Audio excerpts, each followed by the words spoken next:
There's a good chance we learn a decent bit about the Cardinals' immediate future on Monday, but are we going to hear them take accountability for some of the things that have happened in the past? What's going on, everyone, and welcome into this edition of b-schaeff Daily. Brenden Schaeffer with you here in the morning hours of Monday, September 30th, 2024. We know the big press conference is coming later this afternoon, but I realize it's going to be a number of hours before I eventually am able to post to the channel. I'll probably try to do a late live stream on Monday night to recap and get your guys' thoughts on everything that's going on. So stay on the lookout for that on the page. You can go ahead and subscribe to the YouTube channel now to make sure you don't miss any time we go live. But with just a few hours remaining before the press conference that is going to hopefully outline a lot of the future and the plans for how the Cardinals are going to look to proceed from this second consecutive missed postseason, I wanted to hop on for just a few minutes for some final thoughts before we're ushered into the other side, because we can only predict and speculate and guess what's going to be said just a couple of hours from now. We have seen some reports, obviously, on what to expect. We kind of figure, yeah, John Mozeliak's still going to be a part of this thing. I do kind of wonder how prominently will he be featured at this press conference. Derek Gould reported that Bill DeWitt will be a part of it and will be speaking. That's Bill DeWitt Jr., the chairman. Whether we see his son, Bill DeWitt III, as part of it or not, we have, with frequency, seen Bill DeWitt III involved in some of these as well, and sort of serving as an intermediary to answer some of the business-related questions and letting his father handle, a lot of the baseball-related questions and such. So we'll see if that's part of the display today. Will we see John Mozeliak, though, and will there be some accountability taken, not only by Mo, but also by ownership for what has happened already? Because a lot of this is going to be looking forward, but will they kind of try to gloss over some of the issues that have happened in the recent past, where the last 2 years the Cardinals have come into these seasons with plans and expectations to contend, and both years they've not been able to do it. And we know that this whole conversation is going to be geared toward how they're going to fix the infrastructure, as you read in various reports over the last couple of days. That's, I think, going to be the narrative that is spun about the situation. But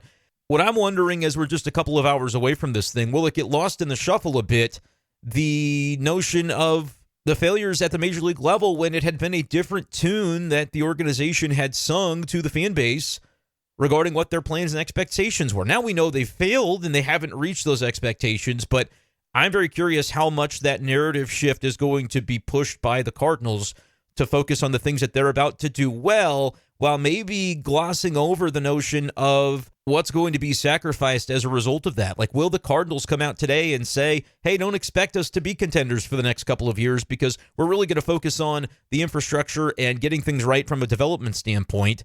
Will that be something that Cardinals fans are okay with? I expect that we're going to see some conversation about the constraints on the payroll and where that could lead the Major League Club over the next couple of years. Will we get answers to questions about some of the high-paid veterans that are going to be maybe on the chopping block this offseason, whether it's the Cardinals trying to trim their salaries from the payroll, or whether it's those players, after getting a full explanation for what to expect from 2025 and maybe even beyond that from a payroll perspective, and the way the Cardinals are looking to build a roster around their core pieces, will those players maybe rightfully say, hey, I might not be wanting to take part in that because it's not what I signed up for when I came to the Cardinals, or when I signed my big contract, or when I agreed to be traded here, in the cases of Nolan Arenado and Sonny Gray and Wilson Contreras? What's going to become of those players?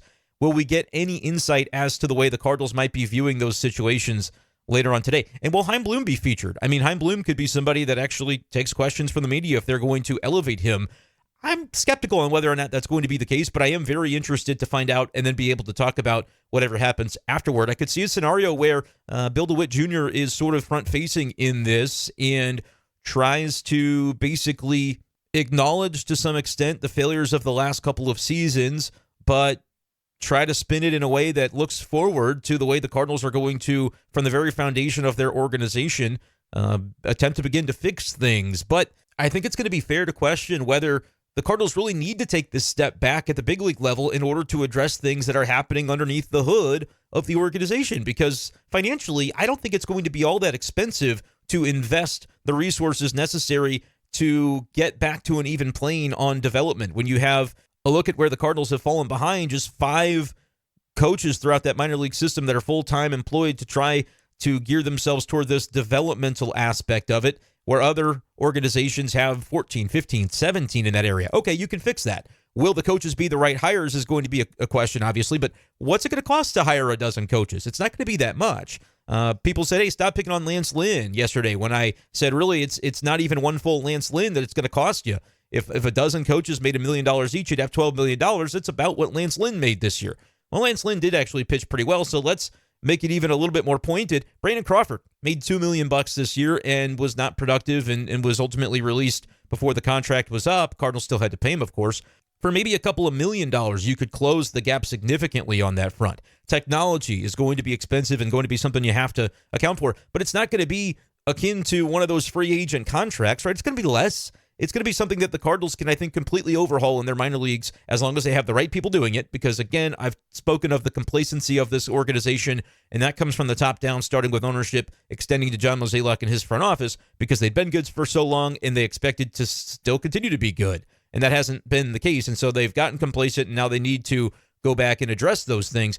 But the financial elements of that, I don't think, are going to be proportional to the way the Cardinals are probably going to take a step back from a payroll perspective. Imagine if they do end up trading from the group of Contreras, Arenado, Sonny Gray. If that ends up happening, you're talking about a potentially stark decline in the payroll for 2025. How about Ryan Helsley? He's going to be owed a raise from what he made this year, but if you decide to trade him and not pay that, which I think from a business sense would make sense if you are taking the step back, then that's going to be payroll that is not allocated. But do the Cardinals really need to do that? I think it's going to be painted as we got to do this one thing or the other, but really, I just don't know that it has to be that way. If the Cardinals wanted to try and make a point to contend in 2025 while just investing additionally with resources in the minors and toward development and adding additional coaches and adding additional personnel, I think they could do that financially.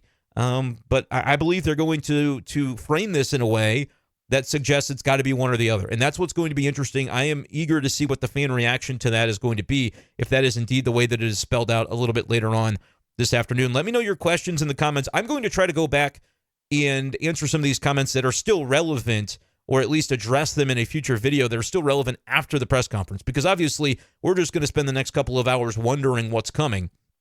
We have an idea that the Major League coaching staff is not going to be significantly overhauled. Ollie Marmol is going to be part of this, and John Mozeliak gave quotes to Derek Gould in an article from Sunday night that basically says, hey, Ollie Marmol's skill set is such that his ability to help players develop is going to be able to shine now because we're going to lean more into these young players.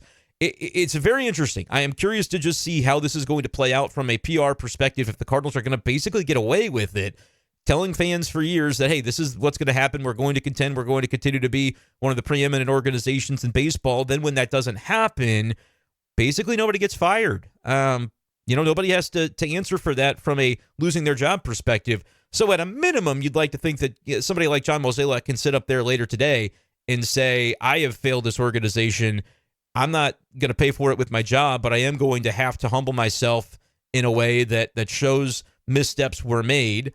But again, is he going to want to take a lot of the responsibility for that when you could point toward ownership to say they were boxing Mozeliak in by limiting the budget that he had to spend throughout the organization in ways that just were going to catch up to the Cardinals eventually? They slashed minor league coaching positions around the COVID time. Remember, Chris Carpenter was on the payroll in some capacity, and then COVID happens and the Cardinals come back from that and they're like, yeah, we're not really going to continue to allocate resources this way. Meanwhile, around the game, a couple of years go by and other teams realize that might be the way to get an edge, to gain on the rest of the game. And the Cardinals have fallen behind in that category. So, look, it's something that I think has always been there, and we've always kind of wondered if that was going to come back to bite the Cardinals eventually. But to really see the way that the reports have dug into some of this in recent days and have put numbers to it, that the Cardinals are simply, from a math standpoint, behind on the way that they're allocating resources to roving instructors throughout the minors. And you can kind of connect the dots in the way that it has impacted development of some of their top players and prospects. Okay, we've known for years that the Cardinals haven't gotten the most out of their young players once they get to the big leagues, in many cases. Like, you can point to some examples of guys who have developed. They weren't necessarily first-round picks or top prospects, but they turned into solid players. Guys like Newt Bark, guys like Brendan Donovan. But you can also point to numerous other examples of players who they just haven't gotten the most out of them over the course of the sample size that they're up. Guys like Jordan Walker, guys like Nolan Gorman, guys like Dylan Carlson. You could go back even further. Guys that have raw abilities, raw materials are there. How about Tyler O'Neill is an example of a guy who, did the Cardinals get the most out of him while he was here? I would say that they didn't. A lot of times we want to make sure to heap some blame and some responsibility onto the players themselves because they're the guys getting in the batter's box. But ultimately, if organizations don't put players in their best possible situations to succeed, and behind the scenes, they're kind of looking down on certain players because the Cardinals think internally, well, we kind of already know what this guy is. We know his limitations. I think there's been a little bit too much of that, to be honest with you, when it comes to different players throughout the organization that I have just kind of heard the sentiment or have felt the sentiment of the way that the Cardinals feel about certain guys. And maybe this happens for all teams. You can't possibly even internally think that all of your guys are great and amazing, but when the Cardinals hold on to these players as though they are going to be great and amazing, but then you kind of get the sense that, well, are they really maximizing the way that they are getting value out of these players by putting them in the best positions to succeed and then getting the most out of them, even if they kind of internally go, maybe this player isn't going to be a superstar. What can we do to build into this player to try to get the very most out of him, or at least maximize the moment where we decide to make a trade of that player to get value from other organizations? I just think the Cardinals have sort of lost their edge in that regard. And we're about to hear about Chaim Bloom's influence and the way that it is going to be used. But John Mozeliak still feels like he's going to be the figurehead of this thing for the final year. I cannot wait to see what Chaim Bloom's title is. By the time you listen to this video, you might already know the answer to that question. We're going to address it as we talk about it on Monday night, whether it's in a B-Schaeff Daily or a B-Schaeff Daily Live on YouTube in a live stream. Like, what are they going to say about Chaim Bloom in the way that he has influence in this coming 2025 season? Are they going to acknowledge that Chaim Bloom is going to be the POBO, is going to be the overarching baseball operations executive after 2025? Or is it going to be, he's handling player development right now, and then we'll see? The way they answer those questions are going to be very interesting. Are they going to allow us to pin them down on, yes, this is our succession plan for Mo? Or are there going to be still lingering questions about the role of Bloom post-2025? The role of who takes over as the head honcho after Mo departs, because we know that this is going to be the final year of his contract. So many questions. A number of them are about to be answered. I still predict that you're not going to get enough concrete answers to satisfy the fan base. And I'm not saying that's the fault of the fan base. I would say that would be almost a fault of the Cardinals if they don't really spell out specifically the way that this transition is going to be handled internally. You know what? If they don't spell it out, it might be because they don't know themselves exactly the way that everything is going to play out. But to show decisiveness, to show that there is a plan in place that fans can kind of get behind in a season where they're not going to be prioritizing the Major League payroll, I feel like it's important for the Cardinals to be decisive and be specific in the way that they're explaining how things are going to be run moving forward, because they've been pretty vague in the past in a lot of the ways that they have handled their internal dealings, and they felt like they can sort of do that and there's no recourse as a result because they can lean back on their history of success, and they've always been successful. So we kind of do things the way that we do things, and we don't need to be as specific to the public in explaining the messaging of it because it's going to work out in the end when we make the playoffs year after year. But now that that is not the case anymore, I feel like the Cardinals would not benefit from continuing to act like it is.